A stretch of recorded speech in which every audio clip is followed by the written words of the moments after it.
Kuanzia Harare, Luanda hadi Brussels. Kwa nini wiki hii ni muhimu kwa mzozo wa DRC? Wiki hii yatashuhudiwa matukio muhimu kuhusu vita mashariki mwa Jamhuri ya Kidemokrasia ya Kongo, ambapo mazungumzo yanatarajiwa kufanyika Harare na Luanda huko mjini Brussels.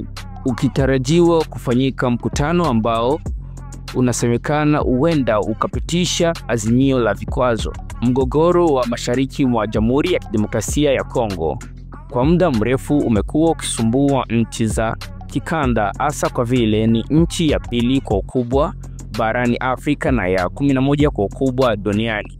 Ni wanachama wa Jumuiya ya Afrika Mashariki yani EAC na Jumuiya ya Maendeleo ya Kusini mwa Afrika yani SADC na Jumuiya ya Maendeleo ya Afrika ya Kati. Juhudi za mashirika ya kikanda sasa ni mojawapo ya mambo yanayotoa tumaini ya kumalizika kwa vita hivi.